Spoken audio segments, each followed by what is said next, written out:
ఓం శ్రీ గురుభ్యో నమ. అగస్త్యరాజు విజ్ఞాన లహరి ఛానల్కి స్వాగతం.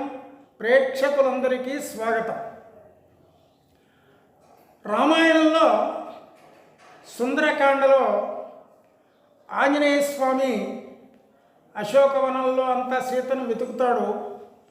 తర్వాత సీతమ్మ వారి దర్శనం అవుతుంది.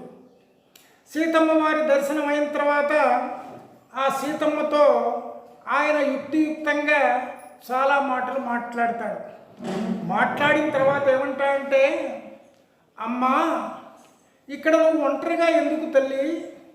నీవు నా భుజాల మీద ఎక్కు, నేను తీసుకొని పోతాను రాముడి దగ్గరికి. ఈ రాక్షస స్త్రీలందరూ కూడా నిన్ను బాధిస్తూ ఉన్నారు కదా అని అంటే, అప్పుడు సీతమ్మ అంటుంది, నాయన, అది అంత మంచి పద్ధతి కాదు. పరపురుషుడి యొక్క భుజం మీద ఎక్కి నేను పోవడం అనేటువంటిది మంచిది కాదు. అయినా కూడా నీ శరీరం చాలా చిన్నదిగా ఉన్నది కదా, మరి నన్ను ఎట్లా మోసుకొని పోతావు? పోనీ మోసుకొని పోయావే అనుకో, మధ్యలో రాక్షసులతో యుద్ధం చేయాల్సి వస్తుందేమో, నేను క్రింద పడతానేమో అని ఈ విధంగా ఎన్నో సందేహాలు చెప్తే, అప్పుడు ఆమె చెప్పినటువంటి సందేహాలకు ఆంజనేయ స్వామి ఏమంటాయంటే, అమ్మా, నా యొక్క విశ్వరూపాన్ని చూడమని చెప్పి ఆయన ఆకాశమంత ఎత్తు ఎదుగుతాడు. ఎవరు? ఆ ఆంజనేయ స్వామి. ఎత్తు ఎదిగిన తర్వాత అది చూచి, నాయనా, నువ్వు చాలా గొప్పవాడవే నాకు తెలుసు, కానీ ఇప్పుడు నీ మీద ఎక్కి రావడం, నీ భుజం మీద ఎక్కి రావడం అనేటువంటిది మంచిది కాదు. ఆ రాముడే వచ్చి నన్ను తీసుకుని పోవడం, రావణాసురుని సంహరించి నన్ను తీసుకుని పోవడం చాలా బాగా ఉంటుంది, యుక్తియుక్తంగా కూడా ఉంటుంది. అంతేకాకుండా ఒక సందేహాన్ని వెలిగుచ్చింది అమ్మవారు. ఏమని? ఈ సముద్రాన్ని ఆ వానరులంతా దాటి, ఆ శ్రీరామచంద్రుడు, లక్ష్మణుడు, వీళ్ళంతా వానర వీరులంతా కూడా దాటి వచ్చిన రావణుడితో యుద్ధం చేసి నన్ను తీసుకుపోగలరా నాయన?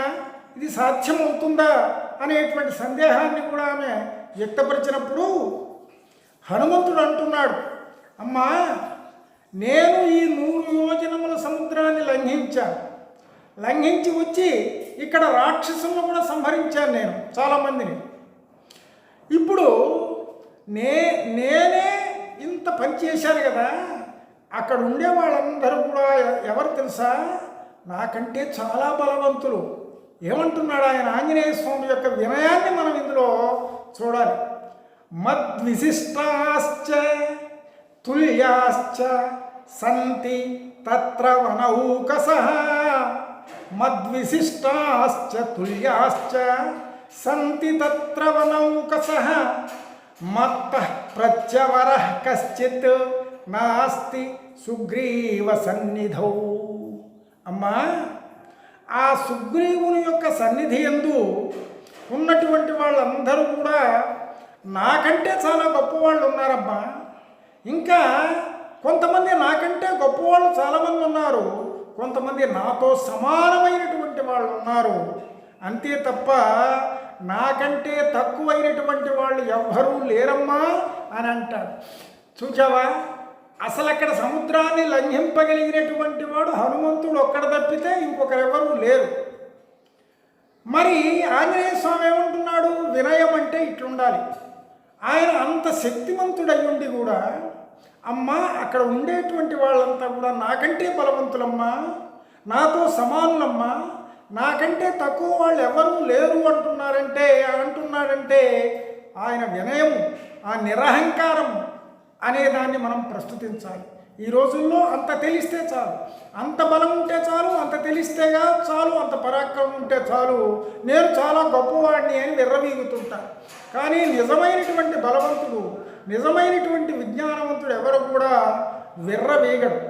ఇంకా ఏమంటున్నాయంటే, అహం తావదిహ ప్రాప్తః కిం పునస్తే మహాబలాః నహి ప్రకృష్టాః ప్రేష్యంతే హీతరే జనాః. అమ్మా, ప్రభువులు ఎప్పుడు కూడా ఎక్కడికైనా దూతగా పంపించేటప్పుడు మహాబలవంతులైనటువంటి వాళ్ళను వేరొక స్థలానికి పంపరమ్మా. సామాన్యులైనటువంటి వాళ్ళనే పంపిస్తూ ఉంటారు. అల్పుడునైనటువంటి నేనే ఇచ్చటికి రాగలిగినానే, సామాన్యమైనటువంటి వాడని నేనే ఇక్కడికి రాగలిగినానే, ఇక మహాబల సంపన్నులైనటువంటి వాళ్ళంతా కూడా కొన్ని కోట్ల మంది ఉన్నారు అక్కడ, వాళ్ళందరూ తప్పకుండా సముద్రాన్ని దాటి ఇక్కడికి వస్తారమ్మా, రావణాసురుణ్ణి వధిస్తారు, నేను తీసుకుపోతారు రామచంద్రుడు అని చెప్పి హనుమంతుడు ఈ విధంగా వినయ విధేయతతో చెప్తున్నాడు. కాస్త తెలివి కొంచెం ఉన్నటువంటి వాడు ఎట్లా ఉంటాడు తెలుసా? సుభాషితాల్లో చెప్తాడు ఒక పద్యం. తెలివి యొక్కింత లేనియడ తృప్తుడనై కరిభంగి సర్వం వెలిసి తినంచు గర్వితమతిన్ విహరించితి తొల్లి. ఇప్పుడు ఉజ్వలమతులైన పండితుల సన్నిధిని ఇంచుక బోధశాలినై తెలియని వాడనై మెలగితిన్ గతమయ్యే నితాంత గర్వం అంటున్నాడు. సుభాషితాల్లో ఏమంటున్నా అంటే, తెలివి ఒకంత లేని అయ్యా నాకు కొంచెం కూడా తెలివిలే, ఒకడనుకుంటున్నాడు నాకు కొంచెం కూడా తెలివి లేని సమయంలో తృప్తుడనై ఆ ఏదో 2-3 పద్యాలో 2-3 శ్లోకాలో లేకపోతే ఏదో కాస్త విజ్ఞానం కలగగానే నేను తృప్తి చెంది ఇదే సర్వస్వం అనుకొని నాకన్నీ తెలుసును అని చెప్పి గర్వపడ్డాను. ఎట్లా గర్వపడ్డాను అంటే, కరిభంగి ఒక ఏనుగులాగా గర్వించారు. సర్వం తెలిసి తినంచు గర్వితమతిన్ విహరించితి తొల్లి. అన్నీ తెలుసు నాకు అని చెప్పి గర్వంతో నేను పూర్వం విహరించాను.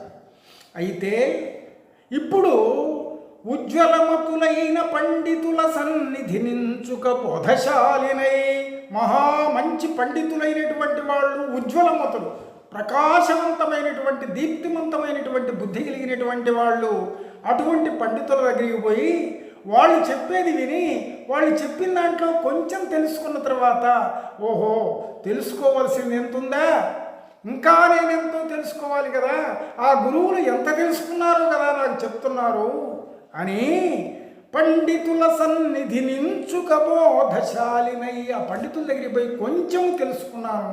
తెలుసుకొని తెలియని వాడనై మెలగితిన్, ఇప్పుడు నాకు ఏమీ తెలియదే అని అనుకుంటూ ఉన్నాను నేను. అంటే తెలుసుకోవాల్సింది ఇంకా ఉన్నది, నాకేమీ తెలియదు, తెలుసుకోవాల్సిన దాంట్లో ఆవగింతలో అర్ధభాగం కూడా నాకు తెలియదే అని ఇప్పుడు నేను నా గర్వం అంతా పోగొట్టుకొని నేను తెలియని వాడనై మెలగితిన్ గతమయ్య నితాంత గర్వం, నా యొక్క అంతులేనటువంటి గర్వం అంతా కూడా పూర్తిగా మాయమైపోయింది. అందువల్ల ఎప్పుడు కూడా నాకు అన్నీ తెలుసు అని అనుకోకూడదు. అన్నీ తెలుసు అని అనుకునేటువంటి గర్వించినటువంటి వాడు, ఏమీ తెలియనటువంటి వాడు ఎప్పుడు కూడా ఆడంబరంగా మాట్లాడుతుంటాడు. అన్నీ తెలిసినటువంటి వాడు మహానుభావుడు ఎప్పుడు కూడా గమ్మునే ఉంటాడు, ఊరికే ఉంటాడు. దానికి ఉదాహరణంగా మనకు ఇంకా ఎన్నో పద్యాలు చెప్పున్నారు శతకర్తలు. అల్పుడెప్పుడు బల్కు ఆడంబరముగాను, సజ్జనుండు బల్కు చల్లగాను, కంచు మ్రోగునట్లు కనకంబు మ్రోగున విశ్వదాభిరామ వినురవేమ. అల్పుడు ఎప్పుడు కూడా ఆడంబరంగా పలుకుతాడు. ఎందుకంటే వాడికి ఏం తెలియకపోయినా నాకు తెలుసు అంటాడు. అంటే 10 మందిలో నేను బాగా తెలిసిన వాడిని అనిపించుకోవాలనేటువంటి బుద్ధివాడికి. ఇక సజ్జనుండు బల్కు చల్లగాను, సజ్జనుడైనటువంటి వాడు, బాగా తెలిసినటువంటి వాడు, సత్పురుషుడైనటువంటి వాడు ఎప్పుడు కూడా మెల్లగా మాట్లాడతాడు, ఏమీ తెలియనట్లుగానే మాట్లాడతాడు. ఎట్లా దీనికి ఉదాహరణ చెప్తున్నాడు. కంచు మ్రోగునట్లు కనకంబు మ్రోగున. కంచు బంగారు 2 తీసుకుంటే బంగారు కన్నా కంచు చాలా విలువ తక్కువ. బంగారు చాలా విలువైంది, కానీ కంచు గంట కొడితే కంగుమని మ్రోగుతుంది, బంగారు గంట మోగదు. ఎందుకంటే విలువైనటువంటి వాడు ఎప్పుడు కూడా ఆడంబరాలకు పోడు, విలువ లేనటువంటి వాడు మాత్రమే, తెలియనటువంటి వాడు మాత్రమే ఆడంబరంతో ఉంటాడు. ఇప్పుడు దీన్ని బట్టి విద్యార్థులు, యువకులైనటువంటి వాళ్ళు, చదువుకునే వాళ్ళంతా కూడా చదువుకోవాల్సింది చాలా ఉంది, మనం తెలుసుకోవాల్సింది చాలా ఉంది. ఏదో మనము ఆ రోజు ఆ ఉపాధ్యాయుడు చెప్పినటువంటి ఆ పాఠం చదివి ఆహా నాకంతా వచ్చేసింది అనుకుంటే లాభం లే. ఆ పాఠానికి తగినటువంటి దానికి సంబంధించినటువంటి ఇతరత్ర పుస్తకాలు కూడా చదువుకుంటూ దాంట్లో మన పాఠ్య గ్రంథంలో ఎంత విజ్ఞానం ఉంటే దానికి సంబంధించినటువంటి విజ్ఞానాన్ని ఎంత తెలుసుకోగలిగితే అటువంటి వాడు ఏ పోటీ పరీక్షల్లోనైనా చక్కగా నెగ్గగలుగుతాడు. మన టెక్స్ట్ బుక్లో లేదా ఉపాధ్యాయుడు చెప్పినటువంటి దాంట్లో ఆ కాస్త మాత్రమే చదువుకోకుండా దానికి సంబంధించినటువంటి విశేషమైనటువంటి పుస్తకాలన్నీ చదువుకుంటూ విశేష జ్ఞానాన్ని సంపాదించాలి. సమయాన్ని వృధా చేయకూడదు. ఏ ఒక్క నిమిషాన్ని కూడా వ్యర్థం చేయకుండా ప్రతి నిమిషము ఏదో ఒకటి చదువుకుంటూ దాంట్లో ఉండేటువంటి జ్ఞానాన్ని తలలో పెట్టుకోవాలి, మస్తకంలో పెట్టుకోవాలి. అప్పుడే విద్యార్థి అయినటువంటి వాడు రాణించగలుగుతాడు.